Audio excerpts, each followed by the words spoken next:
mindfulness for me is really capitalizing on that space, right? As Viktor Frankl says, between stimulus and response, there is space. And in that space, guys, that's invaluable. Mindfulness is not based in Eastern philosophy and Buddhism. It's Stoic philosophy, as I know you and I have talked about that before. And Stoicism, the big part of Stoicism, the core concept is truly understanding what's in your control and what isn't. And what is in your control are your opinions, your motivation, your desires, your aversions, right? What you don't want to do. What's not in your control is everything else. And if you can start there, really recognizing what's in your control and what isn't, and focusing only on what is in your control, you're able to start letting go a lot more of those external things. And into that as well with Stoicism, it's how to turn those obstacles into opportunities.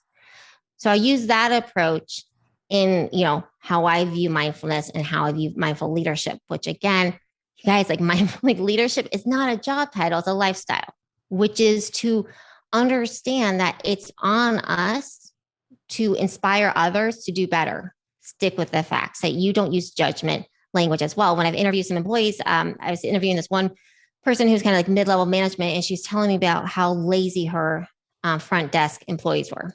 And I said, well, tell me more. And she said, well, they only do the minimum requirement. I was like, okay, minimum requirement, that's the fact. Lazy is your judgment. So to that is Epictetus is talking, talks about the call things by their right name. So if somebody, he used example, if somebody showers quickly, right? They don't shower poorly, they shower quickly.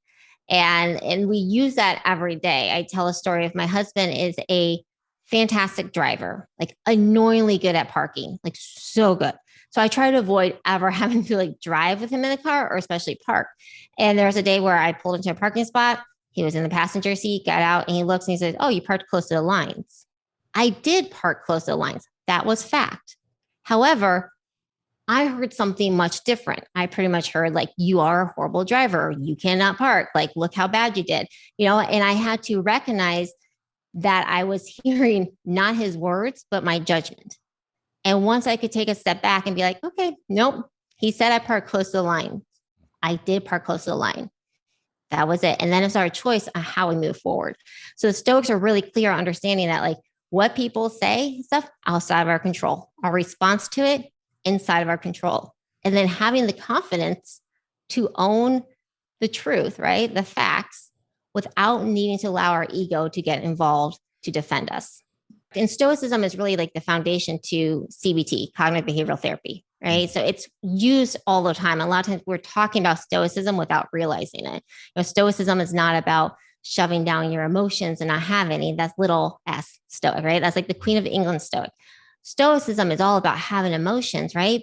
But your emotions don't have you. In choosing, where you're going to put your energy, where you're going to put your time, and being very conscious of the emotions that don't do us any good. My mission and my hope is for people to realize that you can make mindfulness work for you however you want, right? How do we take it off the page and into action instead of just checking a box? Be okay, I sat, I meditated. Well, you have to have the right intention behind it. And me going out and just chopping wood, that's one thing. Or if I'm going out splitting wood and using that time to really settle into my body and feel everything and get from it the same thing you get from meditation, which is allowing for the silence in that space.